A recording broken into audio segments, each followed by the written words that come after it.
선으로 악을 이기라 라는 제목으로 하나님 말씀 인도하겠습니다. 사람들이 어떤 선택과 결정할 때는 항상 더 강한 권위를 따라가게 됩니다. 저도 군대에 있을 때 중대장님 곁에 있었거든요. 행보관님 있었고 중대장님 계셨고, 어떤 일을 결정할 때 당연히 중대장님이 시키신 일이 우선이겠죠. 그래도 갑자기 지나가다가 대대장님이 뭘 시키면 대대장님이 시킨 일이 우선이 되겠죠. 대대장님이 막 하고 있는데 사단장님이 뭘 시킨다. 사단장님 우선이겠죠. 그럼 더 강한 권위가 시킨 일을 할 때에는 그 아래 권위의 눈치를 잘 안 보게 되는 거예요. 왜요? 강한 권위가 나를 보호하니까. 요한일서 4장 4절 보니까 자녀들아 너희는 하나님께 속하였고 또 그들을 이기었나니 이는 너희 안에 계시니가 세상에 있는 자보다 크심이다. 예수님이 우리 마음에 오셨다는 것, 세상보다 크신 분이 오신 것입니다. 가장 강력한 권위가 우리에게 오신 거예요. 그건 어떻습니까? 하나님 눈치를 보게 됩니다. 구별됨이 있습니다. 주일이면 예배하러 오죠. 우린 또 어떻습니까? 휴가조차도 선교 가는 사람도 있고 구별된 거예요. 그래서 세상에 영향력을 줍니다. 세상에 충격을 줍니다.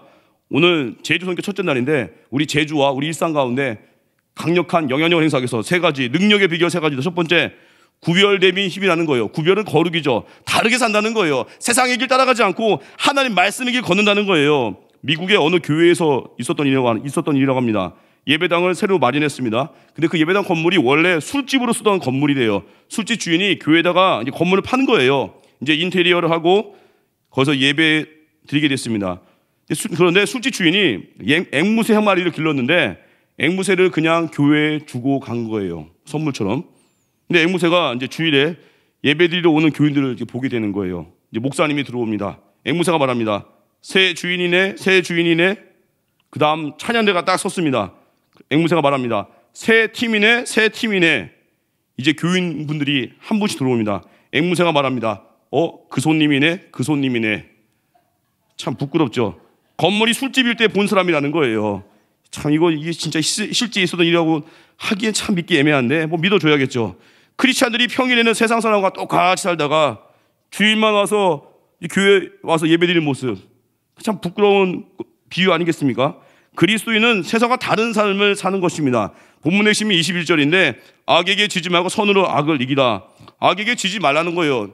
세상 사람들은 악에게 눌려 삽니다. 악에게 정복당해 삽니다. 뭐가 좋은지도 모르고 그냥 뭐가 우르르 쏠려가는 거예요. 마지막 결론이 다 비참해지죠. 여러분, 세상은요 정말 악합니다. 자식들을 잘 길러보겠다 하면서 자녀들을 다음 세대가 중요하다고 하면서 끔찍한 게임을 만들어 판매하고 있어요.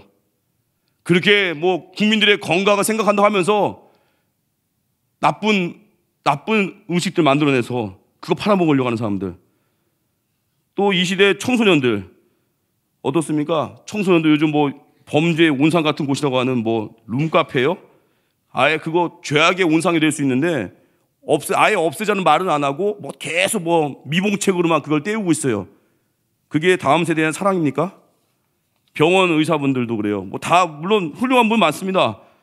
그런데 어떠냐면 몸이 좀 아파요. 그러면 이제 뭐 제가 어떤 특정 병원 얘기하는 게 아니라 사람들이 과잉 진료할 때가 있다는 거예요. 돈 때문에. 환자를 사랑한다면서요. 그 환자가 어떻게 보면 안 오는 게 복 아니에요? 좀 정직한 의사가 나와야 되지 않습니까? 우리 병원 환자 잘 치료하고 환자 좀 적당히 오게 해서 우리 병원 왔다 간 사람 빨리 나와서 아예 하나님 우리 병원 환자 좀 안 오게 하십시오. 이 병원은 한번 오면 빨리 과잉 진료 안 해서 다 나와서, 물론 그러면 또 소문나서 많이 올 건데, 정직한 의사분들, 진짜 사랑하는 마음들, 그게 능력이라는 거예요. 그래서 우리는 하나님 앞에 정직하게 서야 됩니다. 십자가 앞에 서야 진짜 내가 깨지고 정직해지고 내 목적이 숭고해지는 거예요. 우리 악에게 지지하는 삶, 선으로 악을 이기는 건데 우리는 어둠을 악이라고 하죠. 모든 악은 어둠 가운데 이루어지니까 그렇습니다. 밝은 대낮에 악을 행한다고요? 그 사람은 정신의 문제가 있는 겁니다. 전부 다 어두운 것을 선택합니다. 그래서 악의 세력을 어둠의 세력이라고 하는 거예요. 어둠 물리치려면 더 큰 어둠 몰고 오는 게 아닙니다. 밝은 빛 한 조각만 있으면 돼요. 어둠은 떠납니다. 그게 예배의 능력이에요. 세상에 빛으로 오신 예수님, 예수 그리스도, 선하신 능력, 그 예수님 붙들어야만 악을 이길 수 있습니다. 가정이 어두컴컴합니까? 그 직장이 어두컴컴합니까? 내가 세상에 주는 최고의 선물이 뭐라고요? 내가 예배자 되는 거예요. 내가 예배자가 돼서 내가 거길 가는 거예요. 왜 그 직장 갔습니까? 사람을 살리라고 한 겁니다. 왜 그 가정을 허락했습니까? 사람을 살리라고. 그 목적을 놓쳐버리니까 직장 가도 재미가 없는 거예요. 오늘 왜 월요병이 있다고 하고, 크리스찬은 월요병이 없는 거예요. 설레야 돼요. 오늘 누굴 도울까? 어떤 일을 할까? 어떻게 섬길까? 어떻게 죽을까? 어떻게 용서할까? 그거예요. 회사 상관의 기쁨보다 더 큰 기쁨 뭐예요? 주님의 기쁨을 위해서 그 회사 가는 겁니다. 우린 파송받은 자예요. 우린 전도자예요. 직장 선교사입니다. 그래서 우리는 직장, 세상에서 정한 직장의 가치들이 있잖아요. 대기업이니 중소기업이니 그따위 거 신경 안 씁니다. 우린 내가 보냄받은 곳이 가장 영광스러운 곳이에요. 내가 보냄받은 곳에서 복음을 증거하고 살릴 수 있는 거, 그게 능력입니다. 그래서 헨리 나우에는 이런 말을 했어요. 우리 정직함이 중요한데 우리는 말로는 용서한다고 말하지만 그 말하는 순간에도 내 마음 안에는 분노와 원한이 남아있다. 여전히 나는 그 말을 하면서도 내가 옳았다는 말을 듣고 아직도 사과 해명을 듣고 싶고 끝까지 내가 용서한 것에 대하여 칭찬받고 싶어하는 존재. 이렇게 얘기했어요. 그게 우리 인간이래요. 정직해져야 돼요. 말로는 정말 말로는 이 회사에서 말로는 이 가정에서 이 가정을 하나님이 허락하셨고요. 이 회사 하나님이 주셨고요. 뿌리에 뭐가 있어요? 내 야망과 욕심이 있다면요. 빨리 깨버려야 돼요. 빨리 깨고 하나님 날 부르신 곳이네요. 내게 허락한 가정이네요. 예배 재단을 쌓고 세상과 다른 방법으로. 그게 첫 번째 능력이에요. 두 번째, 선으로 악을 이기라. 방법이죠. 첫 번째가 악에게 지지 않는 것, 악에게 눌리지 않는 것, 빛을 비추는 거예요. 예배자 되는 거, 복음 증거하는 거. 두 번째가 뭐예요? 방법인데 선으로 악을 이기라는 거예요. 선한 능력으로, 선한 방법으로. 14절 보니까 너희를 박해하는 자를 축복하라. 축복하고 저주하지 말라. 박해하는 자를 축복하는 삶. 여러분 혹시 지금 박해 받습니까? 지금은 박해 아니잖아요. 지금 핍박 있습니까? 사자골 던져지나요? 채찍질 당합니까? 감옥에 가두나요? 예수 믿는다고? 초대교회는 그런 박해가 있었습니다. 박해라는 말의 원래 뜻은요, 누군가를 공경에 빠뜨리다예요. 이 시대의 박해가 뭐겠습니까? 친한 사람끼리 모여서 쑥덕쑥덕거리면서 나를 왕따시키고 외면하고 무시해버리고, 그리고 때로 나를 힘들게 하고 공경에 빠뜨려서. 성경은 이런 상황에서 축복하라고 합니다. 왜요? 하나님이 갚아주실 것이기 때문에. 축복하라. 원래 뜻은 좋게 말하다예요. Speak well. 우리는 공경에 빠뜨리게 하는 사람 보면 막 쏴주고 싶죠.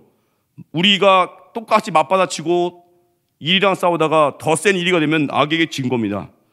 우리는 공경에 빠질 때 보통 이렇습니다. 남 탓할 때 있고 원망할 때 있고. 뿌리는요, 나와 하나님과의 관계예요. 나와 하나님과 관계가 정말 치밀하면요, 악이 와도 그 악한 자가 불쌍하고 귀여운 거예요. 우리는 공경에 처할 때 상황 집중하는 거 아니라 빨리 시선을 주님께 고정시키는 것입니다. 시편 27편에 보면 3절에서 5절 보니까 핍박 어려운 상황들이 나와 있습니다. 그리고 태연한 반응이 나와 있습니다. 시편 27편 3절 보니까 군대가 나를 대적하여 진칠지라도 내 마음이 두렵지 아니하며 전쟁이 일어나 나를 치려 할지라도 나는 여전히 태연하리로다. 태연하대요. 적들이 군대처럼 떼거지로 몰려와서 나를 치려고 진을 쳤대요. 얼마나 공포해요. 나를 무너뜨리려고 전쟁 일으켜서 나를 공격하러 오는 거예요. 이러한 상황에서 시편의 기자 다윗은 어때요? 내 마음이 두렵지 아니하며 여전히 태연하며. 오늘 제주성교 첫째 날이죠. 사역하다 보면 고난이 왜 없겠습니까? 그럼에도 불구하고 거기서 예배를 심고 기도한다면요, 내 마음이 두렵지 않고 태연하다는 거예요. 가정에서도 몰려드는 어려움이 있을 수 있죠. 자녀들의 문제, 해결되지 않은 과제들, 직장에서 말도 안 되는 음모들, 그때마다 하나님 바라볼 때 어때요? 내 마음이 두렵지 아니하고 어때요? 여전히 태연하다는 거. 이렇게 할 수 있는 이유가 뭐겠습니까? 4절이 답인데, 내가 여호와께 바라는 한 가지 일, 그것을 구하리니 곧 내가 내 평생에 여호와의 집에 살면서 여호와의 아름다움을 바라보며 그의 성전에서 사모하는 그것이다. 하나님의 아름다움을 묵상한다는 거예요. 여러분 무엇을 묵상하십니까? 묵상하는 것이 바로 그 사람입니다. 말씀 위에 말씀 묵상하는 사람, 하나님 묵상하는 사람, 그가 하나님의 사람입니다. 시각이 하나님께 고정되죠. 결과가 또 있습니다. 또 하나의 결과. 5절 보니까 여호와께서 환난 날에 나를 그의 초막 속에 비밀히 지키신대요. 그의 장막 은밀한 곳에 나를 숨기신대요. 높은 바위 위에 두시리로다. 하나님께 집중하니까 초막 속에 비밀히 지키신대요. 장막 은밀한 곳에 숨기신대요. 높은 바위 위에 두신대요. 높은 곳에 둔다는 말은 무슨 뜻이냐면 적들 위에 둔다는 거예요. 눌러버린다는 거죠. 적들 다 짜부시키는 거 아주. 한마디로 믿음의 사람들은 하나님 묵상하니까 두려워 떨지 않고 사람 말 연연하지 않습니다. 자꾸 사람 말이 자꾸 들리고 예민해지면요, 그 사람과 싸우지 말고 내가 예수로 채워 있는가, 그거 점검해야 돼요. 그래서 우리는 선한 말로 이깁니다. 분노로 반응하지 않습니다. 아까 기도할 때 말씀드렸죠.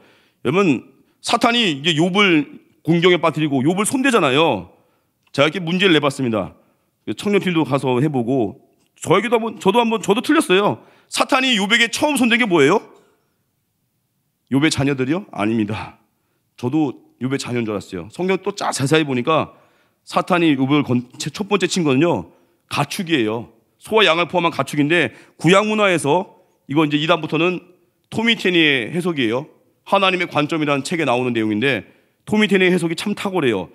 사탄이 욥에게 가축을 제일 먼저 친 거는 구약 문화에서 욥에게 예배할 수 있는 능력을 제거한 거래요. 그가 가진 희생의 동물을 빼앗아 갔기 때문에 예배할 능력을 제거한 다음에 욥의 인생에서 무엇이든지 건드릴 수 있었다는 거예요. 예배가 생명선입니다. 다 무너진 것 같아도 예배드리면 삽니다. 근데 어리석은 사람은 뭐 돈 따라가고 명예 따라가고 이것저것 분주하다가 예배는 나중에 하겠다고. 어리석은 바보 아니에요?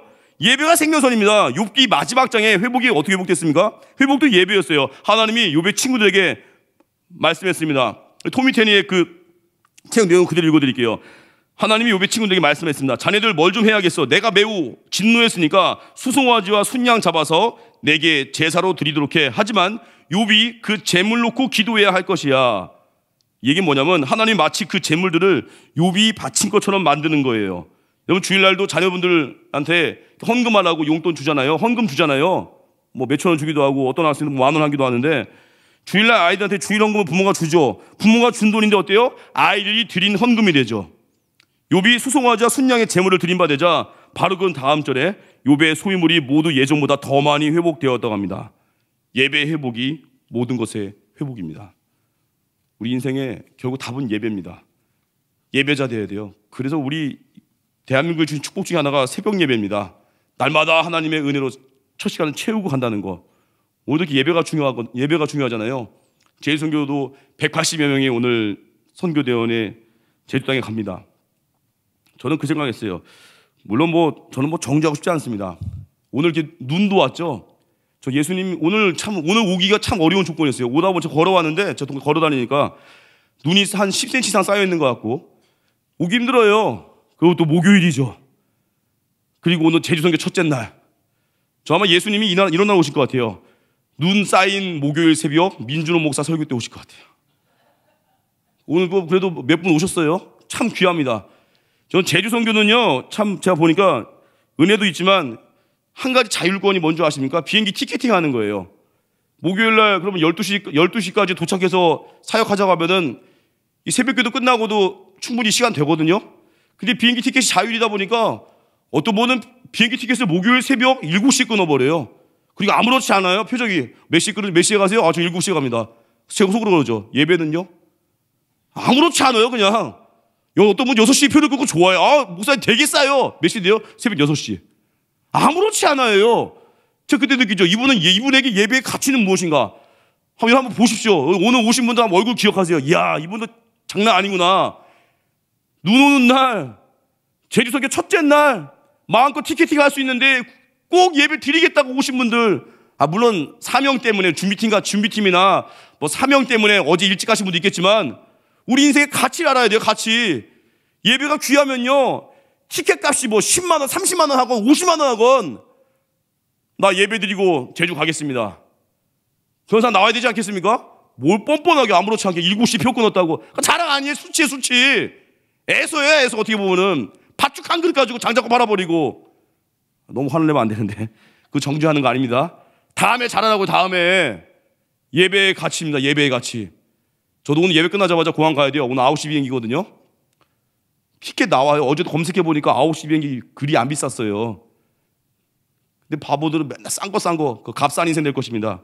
예배 드리시고 승리해 내십시오. 선으로 악을 이기는 거예요. 세 번째, 은혜가 임하면요, 사명입니다. 목적이 선명해집니다. 사도 바울 인생은 부르심입니다. 날량한 계획을 발견한 거예요. 로마서 1장 6절 보니까 너희도 그들 중에서 예수 그리스도의 것으로 부르심을 받은 자니라. 부르심을 받은 자. 우리 부르심의 길이 있거든요. 근데 마귀가 우리 항상 건드려요. 부르심의 길 가는 게 아니라 더 높은 자리, 더 성공하고 싶은 마음들. 자리 오르는 게 문제가 아니에요. 그 타이틀이 문제가 아니라 그 자리에서 무엇을 하고 있느냐. 그게 중요한 거예요. 그게 핵심이에요. 유명인사가 되고 CEO가 되고 돈 많이 벌어서 실패한 사람이 얼마나 많습니까? 왜요? 그 타이틀만 얻었을 뿐 아무 희생도 없고, 타이틀만 얻었을 뿐 자기 부인이 없고 십자가의 길도 없고 희생도 없으니까, 헌신이 없으니까 뭘 얻기만 해놓고 아무 기쁨이 없는 거예요. 여러분, 그 타이틀보다 그 자리에서 무엇을 실현하느냐가 중요합니다.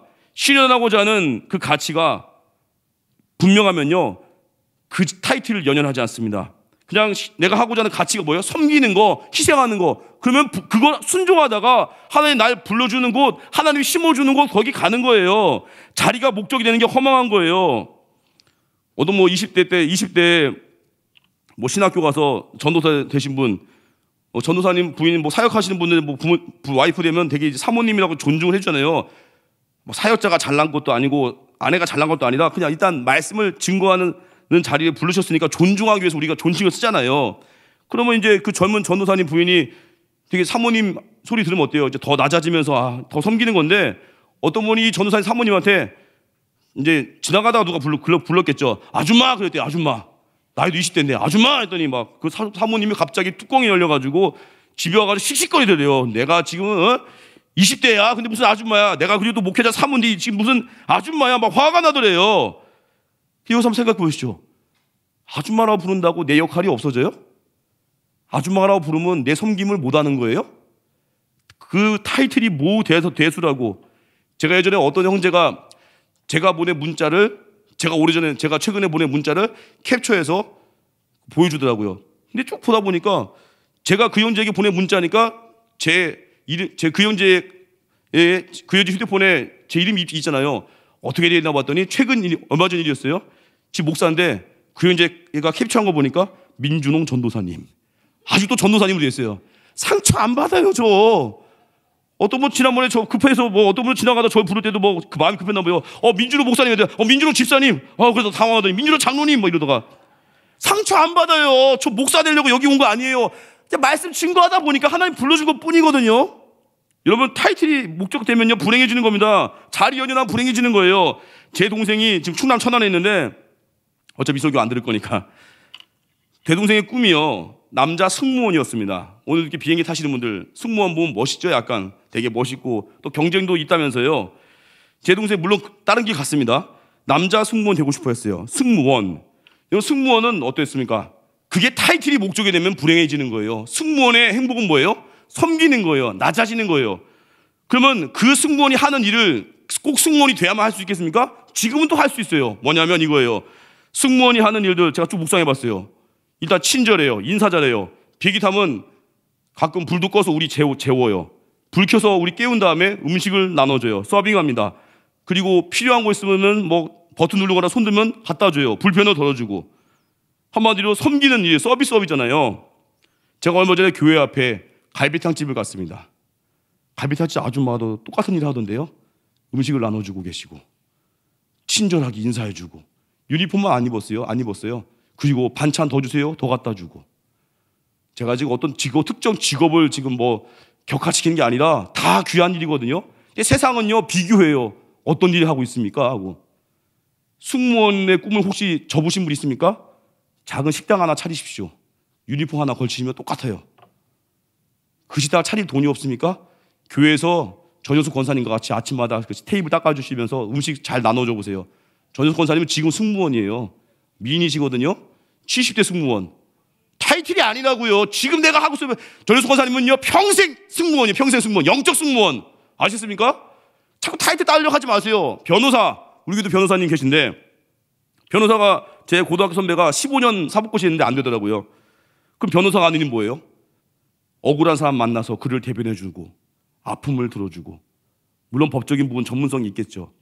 근데 변호사의 진짜 행복은 뭐예요? 그를 도와줄 때, 억울한 자를 만나서 위로해줄 때. 그 지금 못해요?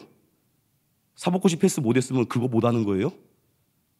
독거노인 한번 찾아가 보십시오. 얼마나 외롭고 힘든지. 내 주변에 넘어진 자 찾아가 보십시오. 교회 안에 소외된 자 찾아가 보십시오. 그들의 아픔을 들어주고 그들을 권면해주고. 영적인 변호사예요. 각자 나를 향한 계획들이 있거든요. 지금 내가 당장 할 수 있는 데 많습니다. 자꾸 뭘 되려고만 하지 마시고 지금 내가 할 수 있는 거 그걸 순종하며 따라가다 보면 하나님이 각자에게 맞는 자리로 인도한다는 거예요. 그게 뭐예요? 그게 날 향한 계획, 날 향한 부르심. 그 어떤 직함이 아니라 섬기는 삶입니다. 그리고 왜 우리가 이렇게 마음껏 퍼줄 수 있죠? 우린 영생을 소유했으니까요. 죽음 이후에 천국의 삶, 영원한 생명, 기쁨이 있는 삶. D.A. 무디라는 유명한 복음 증거자 이야기하고 마치겠습니다. 65세가 되었을 때 어느 날 신문 기사에 무디가 이제 나이가 많이 들었습니다라는 내용의 기사가 떴습니다. 비판의 글은 아니었습니다. 그냥 나이 많이 들었다 그 얘기예요. 그런데 무디가 주일날 설교하면서 되게 불쾌하게 그 신문 기사를 인용했습니다. 그러면서 얘기합니다. 여러분 다 읽어보셨죠? 신문에서 제가 나이 많이 들었다고 합니다. 아마 제가 죽을 날 가까웠다고 말하는 모양입니다. 그러나 나는 죽지 않습니다. 나는 100세도 넘게 살 것입니다. 갑자기 막 언짢은 말투로 교인들이 무디의 말 듣고 실망스러운 표정으로 고개를 숙였대요. 아니 나이 많다는 것에 대해서 저렇게 화를 내다니. 그런데 무디가 이 정도로 그치면 이해해줄 만한데 무디가 한 번 더 외치는 거예요. 나는 1000년도 더 살 것입니다. 교인들이 황당했죠. 이거 좀 심한 거 아니야? 무디가 또 얘기합니다. 나는 10,000년도 더 살 것입니다. 교인들은 좀 부담스러운 거예요. 이거 왜 그러신가? 이분 갑자기 노망 들었나? 그때 무디가 말합니다. 나는 영원한 생명을 가졌기 때문입니다. 나는 영생을 가지고 있기 때문입니다. 할렐루야. 성도들의 얼굴이 다시 밝아지더래요. 무디의 핵심 뭐예요? 영생의 메시지, 천국을 증거하고 싶은 거예요. 우리 영원한 생명 가진 존재입니다. 천국 소망이 있습니다. 이 땅을 살 때 고난을 이기는 길이 뭐예요? 하나님 바라보는 예배자. 또 하나 뭐예요? 천국 소망 가운데 나의 눈물을 닦아주시고 고통이 없는, 슬픔이 없는 그곳에서 주님의 얼굴을 대면하여서 영원히 사는 그 천국의 소망. 이 땅의 것에 매이지 않겠죠? 마음껏 나눠주겠죠? 예비역 병장 출신입니다. 제대할 때 이제 전 제대하면 군대에서 그러잖아요. 이제 제대하면 싸제 물고 쓰겠네요 그러잖아요. 제대하면 군용 물품 안 쓰잖아요. 제대한 앞두 고참들은요, 저 A급 전투화 제가 아끼던 이등병한테 주고 왔어요. 그 이등병이 쓰던 군화를 받아왔는데 기쁘게 제 걸 주고 이등병이 쓰던 B급 전투화를 받았어요. 왜냐면 전 어차피 제대하니까 마음껏 주는 거예요. 어차피 나 싸제 물고 쓸 거니까. 여러분 천국을 진짜 믿는 사람같이 사십시오. 내게 있는 거 아낌없이 줄 수 있는 거예요. 내가 가지고 있는 축복 다 흘려보낼 수 있고 관계를 위해서 다 쓸 수 있는 거예요. 그래서 여러분 우린 이 땅에 살 때 주님의 것으로 살아갑니다.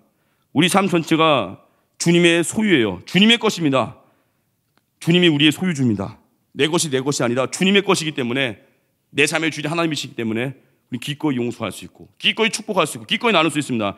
이사야 43장 2절 보니까 내가 물 가운데로 지날 때 내가 너와 함께 할 것이다. 강을 건널 때 물이 너를 침몰하지 못할 것이며 내가 불 가운데로 지날 때도 타지도 아니할 것이요 불꽃이 너를 사지도 못하느니니. 우리가 그리스도의 것이 되면, 하나님의 것이 되면 물 가운데 지날 때에도, 강을 건널 때에도, 불 가운데 지날 때에도 하나님 보호하신다는 걸 믿습니까? 그게 은혜입니다. 그래서 여러분 사랑해본 사람은 압니다. 넌 내 거야 하는 순간 뭐예요? 다른 사람들이 건드리는 거 용납하지 할 수가 없습니다. 절대 그럴 수 없습니다. 하나님 우리 향해서 너 내 거야, 우리 인생 책임진다는 거예요. 너 내 거야, 우리 보호한다는 거예요. 그래서 우리가 주님을 위해서 우리 삶을 내어드리는 겁니다. 날량한 계획이 있습니다. 부르심의 길. 그 길 따라 순종하면 주님이 우리에게 평강을 주십니다. 평강이 뭐예요? 어떤 사람은 돈 벌어도 불안하고, 결혼해도 불안하고, 자식이 있어도 불안하고, 건강해도 불안하고, 대부분 그런 인생 믿지 않는 사람들 그렇게 살잖아요. 근데 믿는 자에겐 평강을 주십니다. 어떤 일을 만나도 평강을 주시고 기쁨 주십니다. 모자라는 것 같은데 걱정되지 않습니다. 그게 하나님이 주시는 절대 평강입니다. 결론입니다. 3가지 메시지요. 구별됨이 힘입니다. 악에게 지지 마십시오. 악에 압도당해서 세상에 따라다니는 인생 되지 말고, 악에 이용당하지 말고 빛을 뿜어내십시오. 내가 예배자 되어서 건강한 모습으로 그 직장, 그 가정에서 빛을 뿜어내십시오. 악을 이깁니다. 그리고 선으로 악을 이기는 거예요. 하나님 방법으로 축복하면서 기도하면서 하나님 갚아주고 믿고, 핵심 뭐예요? 예배자 되는 거. 절대 예배 놓치지 않는 거. 그 예배 능력으로 우린 부르심의 길 걷는 겁니다. 타이틀이 아니에요. 온전히 기능하는 거예요. 섬기는 삶, 죽는 삶, 희생하는 삶. 이게 왜 가능해요? 우리 시선이 하나님께 고정되어 있고 우린 영생을 소유한 자니까 천국 소망 가운데 사십시오.